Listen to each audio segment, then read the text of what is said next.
Good morning, students. Today we are going to discuss about the post Rigveda period. After Rigveda, Samaveda, Yajurveda and Atharveda appeared as the continuation and contributory it.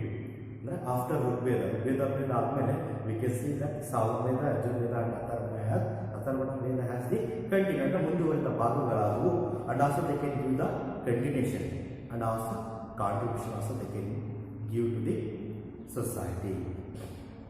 These are named after the three priests who conduct three different types of yaga, yajnas. ಅಂದರೆ ಈ ಹೆಸರುಗಳು ಹೇಗೆ ಬಂದುವಪ್ಪ ಅಂತಂದರೆ ಮೂರು ಜನ priest ಅಂದರೆ ಪೂಜಾರಿಗಳ ಹೆಸರು ದೋಸ್ who have perform the ಯಜ್ನಾಸ್ ಯಜ್ಞಗಳನ್ನು ಯಾರು ಮಾಡ್ತಾ ಇದ್ದಾರಲ್ಲ ಆ ಮೂರು ಜನ ಪೂಜಾರಿಗಳ ಹೆಸರಿಂದ ಸಾಮವೇದ ಯಜುರ್ವೇದ ಆ್ಯಂಡ್ ಅಥರ್ವಣ ವೇದ ಅಂತೇಳಿ they will B call.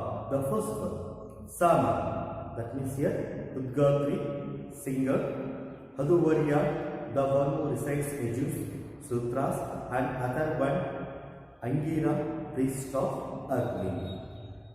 Here, Samaveda has taken much from the Rigveda with few alterations of the borrowed content. It mainly consists of the shlokas that considered as the mantras that are recited at the time of Yajna. In the Samaveda, most of the things it is contained by the Rigveda itself only.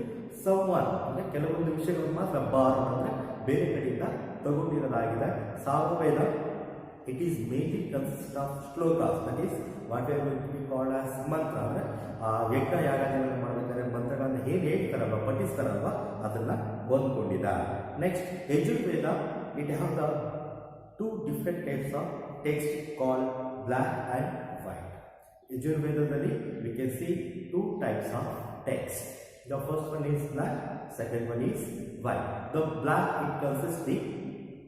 it will explain about the Krishna, Lord Krishna, and second one white it will be explained about the Shiv Lord. Next, the black Yajurveda, there are explanations about the way of reciting mantras and also has commentary and discussion on the same. That in the block, that means here Yajurveda what it contains the text and the Yajurveda block ಅಂತ ಏನು text ಇದೆ ಅದರಲ್ಲಿ explanation ಇದೆ, commentary ಇದೆ, discussion ಇದೆ, ಶ್ಲೋಕಾಸ್ ಇದೆ, ಮಂತ್ರ ಶ್ಲೋಕ ಮತ್ತು ಮಂತ್ರಗಳ ಬಗ್ಗೆ ಡಿಸ್ಕಷನ್ ಎಕ್ಸ್ಪ್ಲನೇಷನ್ ಎಲ್ಲದೂ ಕೂಡ ಇದೆ. But there is a next the white Yajurveda has only mantras but no explanation. ಅಂದರೆ ಏನು ಶುಕ್ಲ ಅಂತ ಟೆಕ್ಸ್ಟ್ ಅಂತ ಕರಿತೀವಲ್ಲ ಅದರ ಬರೇ ಮಂತ್ರಾಸ್ ಇದೆ, there is no explanation about the mantras. ಆ ಮಂತ್ರ ಏನು ಹೇಳುತ್ತೆ ಅಂತೇಳಿ ಅದರ ಬಗ್ಗೆ ವಿವರಣೆ ಇರೋದಿಲ್ಲ. There is a reference to either of these, hence we can conclude that this Veda is not before 1000 BCE. That in Yajurveda we can see that they are mentioned about the higher ಅಂದರೆ ಇಲ್ಲಿ ಕಪಿಲದ ಬಗ್ಗೆ they are mentioned. Next, Atharva Veda is similar to Rigveda in its size and content. Atharvana Veda it is similar to Rigveda. ಯಾವುದರಲ್ಲಿ it's size and content ಅಂದರೆ ಅದರ size ಎಷ್ಟಿದೆ ಮತ್ತು ಅದರಲ್ಲಿ ವಿಷಯ ಎಷ್ಟಿದೆ ಅದರಲ್ಲಿ ಸಿಮಿಲರ್ ಆಗಿದೆ. That is Atharvana Veda is similar to Rigveda in size and content. It has taken much from the 10th mandala of Rigveda. Atharvana ವೇದದಲ್ಲಿರುವಂಥ ವಿಷಯಗಳನ್ನು ಬಹಳಷ್ಟು ತಗೊಂಡಿರೋದು ಋಗ್ವೇದದಿಂದ 10ನೇ ಮಂಡಲ ಅಂತ ಏನಿತ್ತಲ್ವ 10th ಮಂಡಲದಿಂದ ಬಹಳಷ್ಟು ತಗೊಂಡಿದ್ದಾರೆ. And also it is in the form of pros.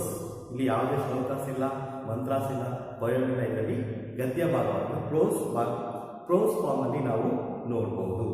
It is use the language of Brahmanas language ಅನ್ನು use ಮಾಡಿದ್ದಾರೆ.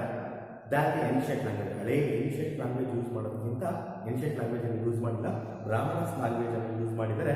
Here the geographical area what it is mentioned in the Rigveda it is completely changed in the Atharvana Veda. ಅಂದರೆ ಋಗ್ವೇದ ಟೈಮಲ್ಲಿ ಋಗ್ವೇದ ಬರೀಬೇಕಾದ್ರೆ ಈ geographical extent from Afghanistan to Ganga valley ಅಂತ ಏನು ಕರಿತೀವಲ್ವ ಅಲ್ಲಿ ತನಕ ಏನು ಮೆನ್ಷನ್ ಮಾಡಿದಾರೋ ಆದರೆ ಅಥರ್ವಣ ವೇದದಲ್ಲಿ ಅದ್ರ ಬಗ್ಗೆ ಮೆನ್ಷನ್ ಮಾಡಿದ್ದಾರೆ, ಬೇರೆ ಜಿಯೋಗ್ರಫಿಕಲ್ ಎಕ್ಸ್ಟೆಂಟ್ ಅನ್ನು ಅವರು ಮೆನ್ಷನ್ ಮಾಡಿದ್ದಾರೆ. Next point, social system.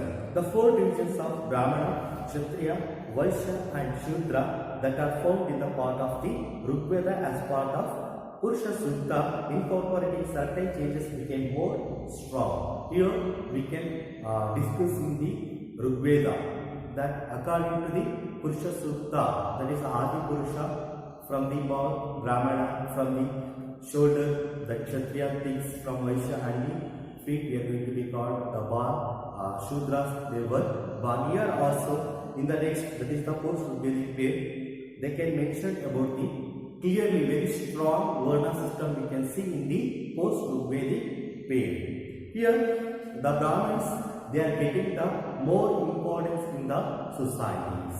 They were performing the rituals and the yajnas. ಅಂದ್ರೆ ಯಜ್ಞ ಯಾಗಗಳನ್ನು ಮಾಡ್ತಾ ಇದ್ರು, ಕಾರ್ಯಕ್ರಮಗಳನ್ನು ಆಯೋಜಿಸ್ತಾ ಇದ್ರು, and also they can receive the gift from the Kshatriyas and Vaishyas also.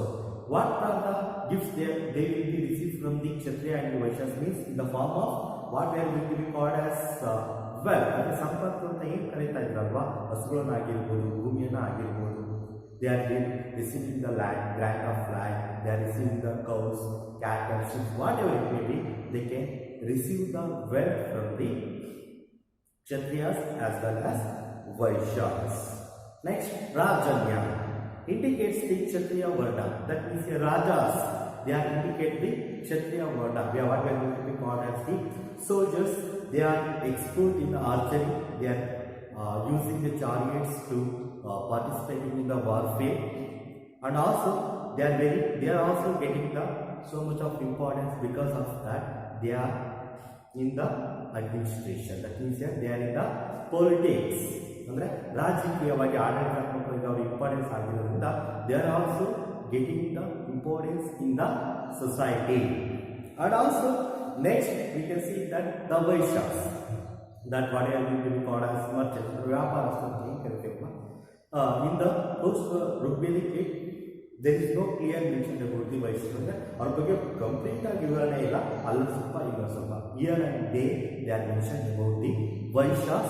Still they are in the third part of the society because Brahmana and Kshatriya ಆದ್ಮೇಲೆ ಮೂರನೇ ಸ್ಥಾನದಲ್ಲಿದ್ದರು ವೈಶ್ಯ. That means here Vaishya Varnas third stage ಅಲ್ಲಿ ಇದ್ರು.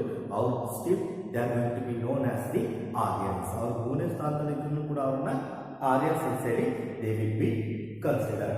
And also that Vaishyas they should be have the right to enter the palace. ಅಂದ್ರೆ ಅರಮನೆಗಳಿಗೆ ಹೋಗ್ಬೋದಿತ್ತು, ಯಜ್ಞಯಾಗದಲ್ಲಿ participate ಮಾಡ್ಬೋದು ಅಂದ್ರೆ ನೋಡ್ಬೋದಿತ್ತು. And also they should be give the contributions to the contribution is nothing but to we can call as the gift. ಅಂದ್ರೆ ಕೊಡುಗೆಗಳನ್ನು ದಾನ ಬೇಕಾದ್ರೆ ಅವರು ಕೊಡ್ಬೋದಿತ್ತು. Next, Shudras were part of the Varna system. Shudras also they are becoming part of the Varna system, but they are in the last ladder of the Varna system. ಅಂದ್ರೆ ಆ ವರ್ಣ system ಅಲ್ಲಿ ಕೊನೆಯ ಹಂತದಲ್ಲಿ ಇದ್ದಂತಹ what are going to be called as the people. The Shudras they are not considered as a human being. Even they have to be killed also. ಅಂದ್ರೆ ಅವ್ರು ಯಾವ ಬೇಕಾದ್ರೂ ಸಾಯಿಸಬಹುದಿತ್ತು. That much of they are getting the lowest stage in the societies. And also that Shudras they were not allowed to perform the yajna. ಅಂದ್ರೆ ಅವ್ರ ಮನುಷ್ಯರನ್ನೇ ಹಾಗೆ ನೋಡಿಲ್ಲ ಅಂದ್ರೆ ಯಜ್ಞದಲ್ಲಿ ಇನ್ನೇನು ಪಾರ್ಟಿಸಿಪೇಟ್ ಮಾಡಕ್ಕೆ ಬಿಡ್ತಾ ಇದ್ರು. And also that Shudras could have come from tribes like Dasu, Dasa and others. ಅಂದ್ರೆ ಶೂದ್ರಸ್ ಅಂತ ಎಲ್ಲಿಂದ ಬರ್ತಾ ಇದ್ದಾರೆ, ದಾಸು, ದಾಸ ಮತ್ತು ಅದರ್ಸ್, ಪಾಣಿ ಅಂತ ಏನು ಕರೀತಾ ಇದ್ರಲ್ವ ಆ ಟ್ರೈಬಿಂದ ಬಂದಿರೋ ಜನರನ್ನ they can consider as the Shudras. But Shudras they have to be serve for the first 3 varnas. ಅಂದ್ರೆ ಆ ಶೂದ್ರಸ್ ಮತ್ತು 3 ವರ್ಣಗಳಂತ ಏನಿತ್ತಲ್ಲ ಅವರಿಗೆ ಸರ್ವ್ ಮಾಡಬೇಕಿತ್ತು. And also Shudras they were not expecting anything from the first 3 varnas. ಬೇರೆ ಅವ್ರಿಗೆ ನಾವು 3 ವರ್ಣಗಳಿಂದ ಏನೇ ಕೆಲಸ ಮಾಡಿದ್ರು ಕೂಡ, ಏನೇ ಸೇವೆಯನ್ನು ಮಾಡಿದ್ರು ಕೂಡ ಏನನ್ನು ಕೂಡ ಎಕ್ಸ್ಪೆಕ್ಟ್ ಮಾಡೋ ಆಗಿರಲಿಲ್ಲ. And also they are also someone Nishadas and Chandalas were grouped as untouchable. ನಿಷಾದ ಮತ್ತೆ ಚಂಡಾಲಸ್ ಅನ್ನು ಅನ್ಟಚಬಲ್ ಅಂತ ಕರೀತಾರೆ. ಅವರು ಮುಟ್ಟೋ ಹಾಗೆ ಕೂಡ ಇರಲಿಲ್ಲ Brahmins. That much of rigid rules and regulations you can see in the time of post-Rigvedic period. And also women were placed at the lowest position in the social hierarchy. ಅಂದ್ರೆ ಸಾಮಾಜಿಕ ಪದ್ಧತಿಯಲ್ಲಿ ಹೆಣ್ಣು ಮಕ್ಕಳು ವುಮೆನ್ ಅನ್ನು ಏನು ಮಾಡಿದ್ರು ಅತ್ಯಂತ ಲೋಯೆಸ್ಟ್ ಬಾಟಮ್ ಅಲ್ಲಿ, ಬಾಟಮ್ ಅಂದ್ರೆ ಕಂಪ್ಲೀಟ್ ಆಗಿ ಬಹಳಷ್ಟು ಕೆಳಗಿನ ಸ್ತರದಲ್ಲಿ ಅವರನ್ನ ಇಟ್ಟಿದ್ರು. and also they can consider as the woman as the embodiment of lies ಅಂದ್ರೆ ಹೆಣ್ಣು ಅಂದ್ರೆ ಸುಳ್ಳು ಹೇಳೋದು, and also women what they are working ಅಂದ್ರೆ ಹೆಣ್ಮಕ್ಳು ಏನು ಕೆಲಸ ಮಾಡ್ತಾರೋ there is no work ಅಂದ್ರೆ ಅದಕ್ಕೆ ಯಾವುದೇ ಬೆಲೆ ಇರ್ತಾ ಇರಲಿಲ್ಲ, and also there is no mention about the child marriage. ಇಲ್ಲಿ ಯಾವುದೇ ಮೋಸ್ಟ್ ವೇದಿಕ್ ಅಲ್ಲಿ ಚೈಲ್ಡ್ ಮ್ಯಾರೇಜ್ ಬಗ್ಗೆ ಏನು ಕೂಡ ಮೆನ್ಷನ್ ಮಾಡಿಲ್ಲ, and also that the widow could remarry ಅಂದ್ರೆ ವಿಧವೆಯರು ಮತ್ತೆ ಮದುವೆ ಆಗುವುದಿತ್ತು. Next point, economic system. By the time of the post-Vedic period, Aryans moved from Sindhu river area to Ganga river area. In the post-Vedic period, we can see that the Aryans they moved from Sindhu river ಅಂದ್ರೆ ಸಿಂಧು ನದಿಯಿಂದ ಗಂಗಾ ನದಿಯ ಕಡೆಗೆ ಅವರು ಪ್ರಯಾಣವನ್ನು ಬೆಳೆಸ್ತಾರೆ. Because of that, we can see that the decline of Harappa civilization ಅಂದ್ರೆ Harappa civilisation ಅಂತ ಏನಂತ ನೋಡ್ತೀವಿ ಅದು ಹೇಗೆ ಡಿಕ್ಲೈನ್ ಆಗಲ್ಲ for various reason. That's why the Aryans they moved to the from Sindhu river to the Ganga river. When they are moved ಅಂದ್ರೆ ಅವ್ರು ಬರಬೇಕಾದ್ರೆ they can destroy the forest. How they are destroying the forest?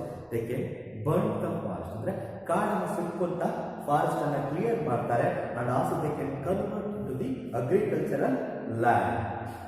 And also this process ಕಾಡನ್ನು ಸುಡ್ತಾ ಇದ್ರು agriculture ಅಂದ್ರೆ ಕೃಷಿಯ ಭೂಮಿಯನ್ನಾಗಿ ಮಾಡ್ತಾ ಇದ್ರು, ಮತ್ತೆ ಮುಂದೆ ಹೋಗ್ತಾ ಹೋಗ್ತಾ they can finally reach the plains of Uttar Pradesh ಅಂದ್ರೆ ಉತ್ತರ ಪ್ರದೇಶನ ರೀಚ್ ಆಗ್ತಾರೆ. The scarcity of water in the Doab region of Satluj and Yamuna made them move towards in the river Ganga plains ಅಂದ್ರೆ ಯಮುನಾ ಮತ್ತು ಸತ್ಲೇಜ್ ಇರುವ ಉತ್ತರ ಪ್ರದೇಶದಲ್ಲಿ reach ಆಗ್ತಾರೆ. they are suffered we are ಅಂದ್ರೆ ಅವ್ರಿಗೆ ಅಲ್ಲಿಂದ ಏನಾಗುತ್ತೆ ಅವರಿಗೆ they are facing the problem of water shortage ಅಂದ್ರೆ ನೀರಿನ ಅಭಾವ ಆಗಿರೋದ್ರಿಂದ ಆ ಸತ್ಲೇಜ್ ಮತ್ತು ಯಮುನಾ ರಿವರ್ ಡೋಬ್ನಿಂದ they will move to the Ganga plains. Iron axes were used to chop off trees ಅಂದ್ರೆ ಕಬ್ಬಿಣದಿಂದ ಮಾಡಿದಂಥ ಕೊಡಲಿಗಳನ್ನು ಅಂತ ಏನು ಮಾಡ್ತಾ ಇದ್ರು ಅಂದ್ರೆ ಕಾಡನ್ನು ಕಡೆಯೋದಕ್ಕೆ ಯೂಸ್ ಮಾಡ್ತಾ ಇದ್ರು. And also they are using the 6 and 8 oxen driven flow in Atharvana Veda ಅಂದ್ರೆ 8 ರಿಂದ 10, 12, 14 8 to 6 and 8 oxen ಅಂದ್ರೆ 6 ಮತ್ತು 8 ಆಕ್ಸನ್ ಯೂಸ್ ಮಾಡಿಕೊಂಡು ಅವರು ಅಗ್ರಿಕಲ್ಚರ್ ಮಾಡಿರೋದ್ರ ಬಗ್ಗೆ they are mention in the Atharvana Veda. And also that at this stage Arya's life agriculture became more important than hunting and animal husbandry, because in Rigveda period animal husbandry is more important than agriculture. ಅಂದ್ರೆ ಕೃಷಿ ಮಾಡೋದು is a part of wealth ಅಂದ್ರೆ ಕೃಷಿ ಮಾಡೋ ಭೂಮಿ ಇದ್ದಿದ್ದು ಕೂಡ ಅದು ಸಂಪತ್ತಿನ ಒಂದು ಭಾಗ ಆಗ್ತಾ ಇತ್ತು, ಬಟ್ ಅನಿಮಲ್ ಹಸ್ಬೆಂಡ್ರಿ ಬಹಳಷ್ಟು ಇಂಪಾರ್ಟೆನ್ಸ್ ಅನ್ನ ಪಡ್ಕೊಂಡಿತ್ತು beginning of the Rigveda period. But in the post Rigvedic period agriculture became more important than hunting and animal husbandry.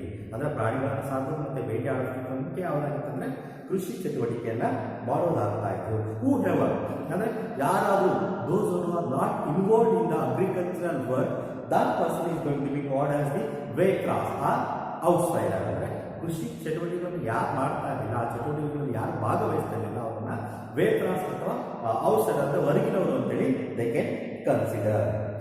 ಆಕ್ಸನ್ became more important for agriculture and transport of goods ಅಂದ್ರೆ oxen ಅಂತ ಏನು animal ಇತ್ತಲ್ವ ಅದು ಬಹಳಷ್ಟು important. It gains the importance because of that development of agriculture and also they can use for transporting the goods. Here, the wealth of a person was calculated on the number of cattle that he possessed, and also they can consider the wealth of his is considered on the basis of number of cattle what he had, and also that the prohibition was not acceptable to all. That means here the idea that one should not eat the cows and oxen took its root and became an important issue. ಅಂದ್ರೆ ಅದ ಆಕ್ಸನ್ ಮತ್ತು ಕೌಸ್ನ ಯಾರು ತಿಂತಾ ಇದ್ರಲ್ಲ ಅದನ್ನು ತಿನ್ನೋದು ಕೂಡ ಅದು ಇಶ್ಯೂ ಆಗ್ತಾ ಇತ್ತು. ಯಾರು ತಿನ್ಬಾರ್ದು ಅಂತ ಅನ್ಕೊಳ್ತಾ ಇದ್ರು, but it is not acceptable by all ಅಂದ್ರೆ ಇದೆಲ್ಲರೂ ಕೂಡ ಒಪ್ಕೊಳ್ಳಿಲ್ಲ. Next there is a reference in the post Vedic period, that is about the metals like gold, copper, iron, lead, bronze and tin in Vedas. ಈ ಎಲ್ಲ metals ಬಗ್ಗೆ ಕೂಡ ಅವರು mention ಮಾಡಿದ್ದಾರೆ. And also that archaeological department they should have the evidence. And also there is no indication about the iron ore and mining ಅಂದ್ರೆ iron ore ಮತ್ತೆ iron mining ಮಾಡಿ iron ತೆಗೆದಿರುವಂಥದ್ದು ಯಾವುದೇ ಕೂಡ ಮೆನ್ಷನ್ ಇಲ್ಲ, but they should use these are all the metals. Next point, political system. The southeast geographical edge during the final stage of the Rigveda, the central location of the Aryans. Andra place southeast geographical edge ಏನಾಯ್ತು ಅಂದ್ರೆ central settlements of the Aryans settlement ಅಂತ ಏನಿತ್ತಲ್ಲ ಒಂದು central place ಆಯಿತು. In this place, so much of tribes they are ruling here. They can call as the kinship, like inhabited by Kuru, Panchala, Vashu, Ushina tribes. The present Kurukshetra was inhabited of Kuru tribe. Kosala and Videha tribes were present at the east and end of the Aryans settlements. And we can call as the Ganga plant itself only. And also here in this time there are the places Bihar and the Uttar Pradesh. They should get the importance during the time of post-Rigvedic period. They can make as the settlement, that is central settlement for the Aryans. Here that during the Atharva Veda, Angas were living in the East Bihar and the Magadha tribe in the central Bihar, south of the river Ganga. Both Angas and the Magadhas, they are considered as they were considered the Angas, Anga Rajaru ಮತ್ತೆ Magadha ಸಾಮ್ರಾಜ್ಯ ಏನಾಗಿತ್ತಪ್ಪ ಅಂದ್ರೆ they are considered as the enemies of sages, enemies by the sages. And also the Kundas, those who are living in Andhra Pradesh, they are considered as the untouchables. Still that those who are living in the Andhra Pradesh, that is the Kundas, they were not influenced by the Aryans.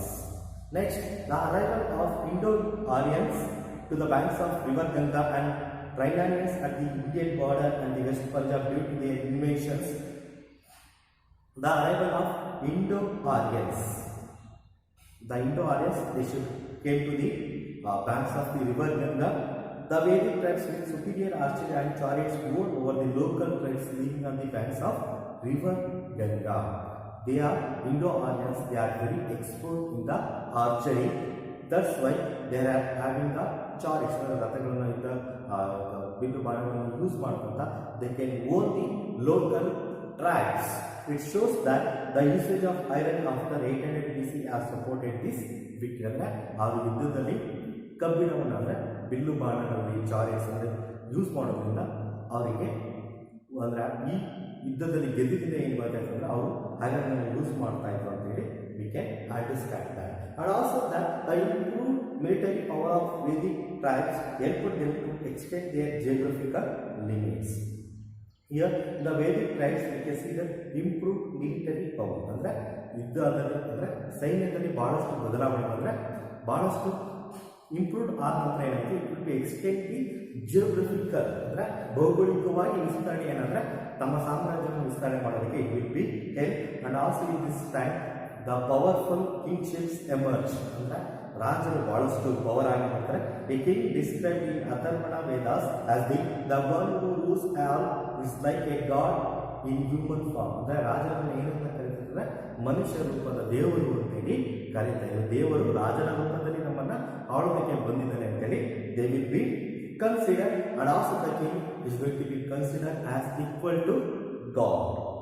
And also that in this time we can see that so much of Rajasu Yoga, that means Rajasu Yoga, it's become important.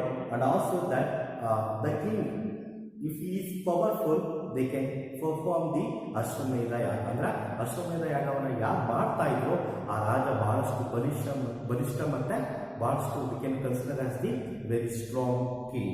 Next point, religious system. In the post-Vedic period, how the religious system was there. ಅಂದ್ರೆ post-Vedic period ಅಲ್ಲಿ religious system ಹೇಗಿತ್ತು ಅಂದ್ರೆ the religious beliefs and rituals of Rigveda continued along with the changes and additions during post-Rigvedic period. ಅಂದ್ರೆ Rigveda period ಅಲ್ಲಿ ಏನು rituals ಮತ್ತೆ rules and regulations ಇತ್ತು ಅಂದ್ರೆ ರಿಲಿಜಿಯಸ್ ಸಿಸ್ಟಮ್ ಹೇಗಿತ್ತು, it will continue along with the some changes and additions. ಅಂದ್ರೆ ಕೆಲವೊಂದು ಬದಲಾವಣೆಗಳು ಕೆಲವೊಂದರ ಅದರ ಜೊತೆಗೆ ಸೇರ್ಕೊಳ್ತಾ the religious system here you can see her.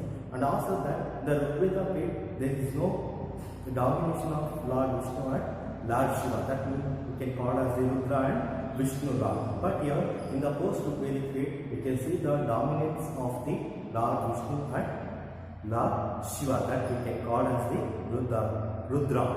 Here, but there is no mention about the Vishnu. Sometimes Vishnu ಹೆಸರನ್ನು ಎಲ್ಲೂ ಕೂಡ mention ಮಾಡೋದಿಲ್ಲ.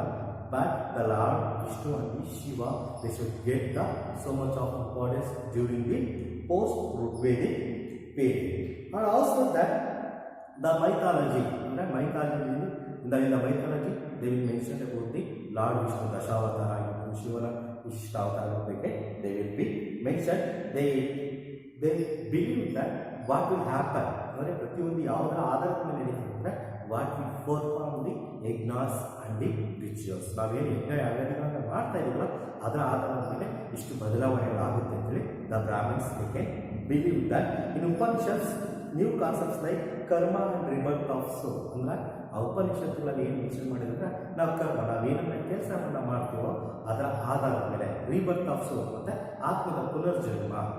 ನಾವು ಈ ಜನ್ಮದಲ್ಲಿ ಏನಾದರೂ ಬಹಳಷ್ಟು ಪಾಪಗಳನ್ನು ಮಾಡಿದ್ರೆ ನಾವು ನೆಕ್ಸ್ಟ್ ಜನ್ಮದಲ್ಲಿ ಬಹಳಷ್ಟು ಕೀಳರಾಗಿ ಹುಡ್ತೀವಿ ಅಂತೇಳಿ it will be support for the strong caste system in the society. ಏನಾಗ್ತಪ್ಪ ಅಂತ ಹೇಳಿದ್ರೆ ಸೊಸೈಟಿನಲ್ಲಿ ಏನು ಜಾತಿ ಪದ್ಧತಿ ಅಂತ ಇತ್ತಲ್ವ ಅದು ಇನ್ನಷ್ಟು ಸ್ಟ್ರಾಂಗ್ ಆಗೋದಕ್ಕೆ ಕರ್ಮ ಮತ್ತು rebirth of soul it's so important. ಅಂದರೆ ಅವೆರಡು ವಿಷಯಗಳಿಗೆ ಉಪನಿಷತ್ತಿನಲ್ಲಿ ಏನು ಮೆನ್ಷನ್ ಮಾಡಿದ್ರಲ್ವ ಅದರಿಂದ ಜಾತಿ ಪದ್ಧತಿ ಇನ್ನಷ್ಟು ಸ್ಟ್ರಾಂಗ್ ಆಗ್ತಾ ಹೋಯಿತು. This the end of this chapter. Thank you.